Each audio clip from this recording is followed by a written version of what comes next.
এক সময় এখানে ছিল মানুষের কোলাহল, ছিল ঘরবাড়ি। আমি একজন প্রধান শিক্ষক আজিজুল হক চৌধুরী, উত্তর Mobarakpura BA from Chittagong university. আমি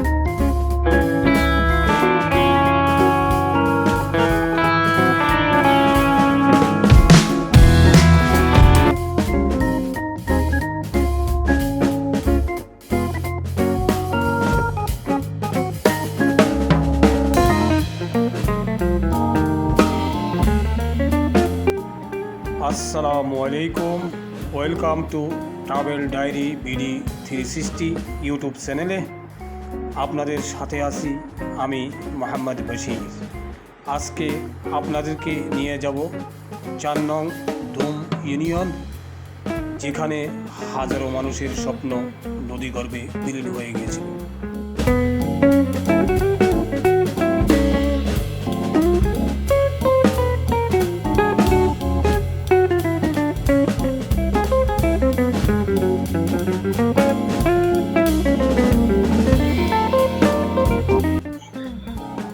আমি বারুইহাট থেকে শান্তিরহাট হয়ে বাংলা বাজার পার হয়ে এগিয়ে যাচ্ছি শুক্রবারিয়া হাটের দিকে। যেতে যেতে রাস্তার দুপাশে চোখে পড়ল গ্রামের চিরচেনা সুন্দর দৃশ্য, সবুজ গাছপালা, ছোট ছোট দোকান, মানুষের ব্যস্ত জীবন আর শান্ত পরিবেশ। কখনো কখনো রাস্তার পাশে বিশাল গাছ, কখনো ছোট বাজার, আবার কোথাও খোলা মাঠ। সব মিলিয়ে পুরো যাত্রাপথটা ছিল খুবই সুন্দর ও প্রাণবন্ত। এই পথ ধরে যেতে যেতে মনে হচ্ছিল গ্রাম বাংলার আসল সৌন্দর্য এখনো এখানে বেঁচে আছে।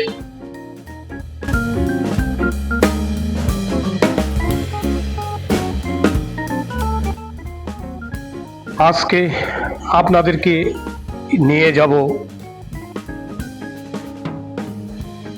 মিরসরাই উপজেলার জোরারগঞ্জ থানার 4 নং ধুম ইউনিয়নের শুক্রবারিয়া হাটে, যেখানে একটি পুরো গ্রাম নদীগর্ভে হারিয়ে গেছে হাজারো মানুষের স্বপ্ন। সেখানে আপনাদের নিয়ে যাব। অবশেষে পৌঁছে গেলাম শুক্রবারিয়ার হাট এলাকায়। এখানে এসে প্রথমে চোখে পড়ল শুক্রবারিয়ার হাট কেন্দ্রীয় ঈদগাহ মাঠ এবং কেন্দ্রীয় জামে মসজিদ।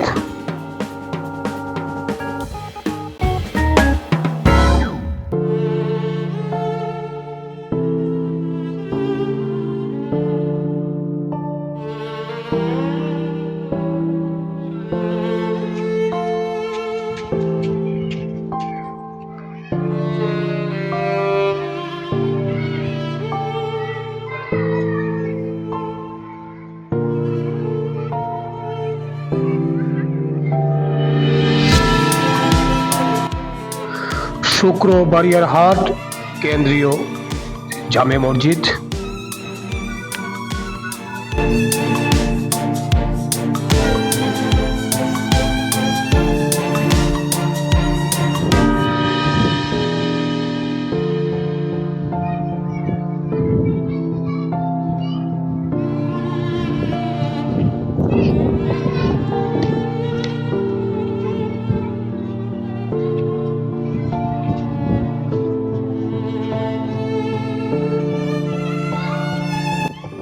মসজিদের পাশেই রয়েছে একটি বড় সুন্দর পুকুর। পুকুরের চারপাশে সুন্দর ঘাট নির্মাণ করা হয়েছে। চারদিকে গাছগাছালি আর শান্ত পরিবেশ, সব মিলিয়ে জায়গাটা সত্যি অনেক সুন্দর লাগলো। হালকা বাতাস, পাখির ডাক আর গ্রামের নিরিবিলি পরিবেশ, মনে হচ্ছিল শহরের কোলাহল থেকে দূরে এক শান্তির জায়গায় চলে এসেছি। এক সময় এখানে ছিল মানুষের কোলাহল, ছিল ঘরবাড়ি, বাজার, ছোট ছোট স্বপ্ন, কিন্তু নদী ধীরে ধীরে সব গিলে ফেলেছে। আজও শুক্রবারিয়ার হাটের পাশ দিয়ে বয়ে যাওয়া নদী মনে করিয়ে দিয়ে হারিয়ে যাওয়া সেই জনপদের গল্প। স্থানীয়দের মতে কয়েক বছর আগেও ছিল এখানে অসংখ্য বসতি। বন্ধুরা, ঠিক আমি যেখানে বর্তমানে দাঁড়িয়ে আছি, এখানে ছিল গ্রাম, এখানে ছিল অনেক মানুষের বসতি, অনেক স্বপ্ন বিলীন হয়ে গেছে। এখানে নদী গর্ভে হারিয়ে গেছে অনেক বাড়িঘর। মানুষ নিঃস্ব হয়ে এখান থেকে চলে গেছে দূর দূরান্তে। প্রতি বছর যখন বর্ষা মৌসুম আসে, ঝড় নদী ভরাট হয়ে যায়, তখন অধিকাংশ সময় এই নদী ভাঙ্গন হয়। এই নদী ভাঙ্গনের কবলে পড়ে শত শত মানুষ নিঃস্ব হয়ে পথে বসে গেছে। অসংখ্য মানুষ এখান থেকে চলে গেছে। দেখুন, এই সেই জায়গা। এখানে ছিল এক সময় গ্রাম, মানুষ চলাচল করত, মানুষ বাস করত। আজ বর্তমানে সেটা সমুদ্রে বিলীন হয়ে গেছে। দেখুন আপনারা, এই নদী, এখানে কি আগে গ্রাম ছিল, মানুষ ছিল? অনেক বিশাল গ্রাম ছিল। এই যে এলাকাটা, তারপর এখন এই মানুষগুলো কোথায় গেছে? এই মানুষগুলা বিভিন্ন জায়গাতে গেছে। যেমন আমার বাড়ি ছিল ওই পাশে, আমি এটা বাড়ি করছি। তারপরে এখানে পার্শ্ববর্তী আমার যাত্রী বাড়ি, এখানে বাড়ি করছে। তারপরে এটা এখন জনপদ হিসাবে আছে। এখানে আপনার কারেন্ট গেছে। এটা এই গ্রামের নাম হইলো ধুম মোবারকবোনা। জি জি, এটা ধুম মুজা, এটা হলো মোবারকবোনা মুজা। আচ্ছা, বর্তমানে এটা কাজ করার জন্য যে এটা বাস অ্যাপ্লাই করা হয়েছে পানি উন্নয়ন বোর্ডে। এটা ব্লক সিস্টেম হয়ে গেছিল 2008 সনে। এরপরে এখন রিপেয়ার করার জন্য অ্যাপ্লাই করা হয়েছে। তো আমরা শুনছি এটা স্যাংশন হয়েছে, কিন্তু টাকা নাই, বাজেটের টাকা নেই। জি জি, স্যাংশন হয় নাই। এখন এই ব্যাপারে আপনি কর্তৃপক্ষ কি বলবেন? আপনি একজন শিক্ষক হিসেবে। যে আমি একজন প্রধান শিক্ষক আজিজুল হক চৌধুরী, উত্তর মোবারকবোনা বিএ ফ্রম চিটং ইউনিভার্সিটি। আমি একথাই বলবো যে জনস্বার্থে এই অরিজিনাল গ্র্যান্ড ট্রাঙ্ক রোড, বুঝলেন না, it has come from Chattogram and it has come from Delhi, বুঝলেন না। সো এটা রিপেয়ার হওয়া প্রয়োজন জনস্বার্থে, এটা আমি মনে করছি। বুঝলেন না, আমি ঊর্ধ্বতন কর্তৃপক্ষের নিকট বিনীত আবেদন করছি, অতি সত্বর যেন নদীর কাজটা হয়ে যায়।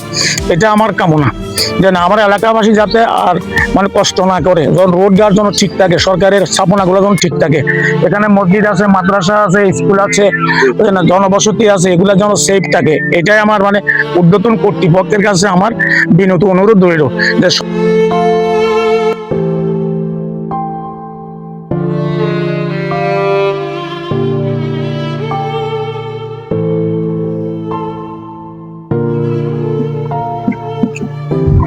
প্রতিদিন কি মাছ মারেন?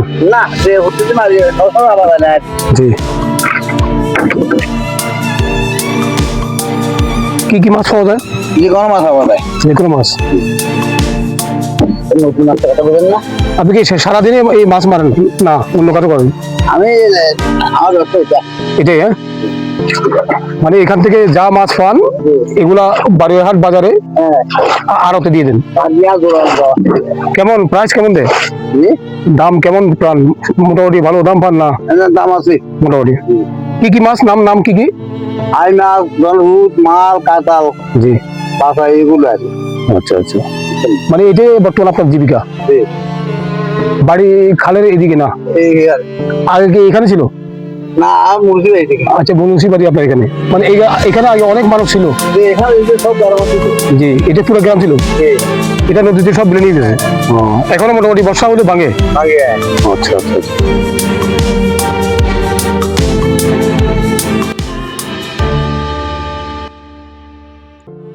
এখানে গিয়ে যে দৃশ্য দেখলাম তা সত্যি হৃদয় ছুঁয়ে যাওয়ার মতো।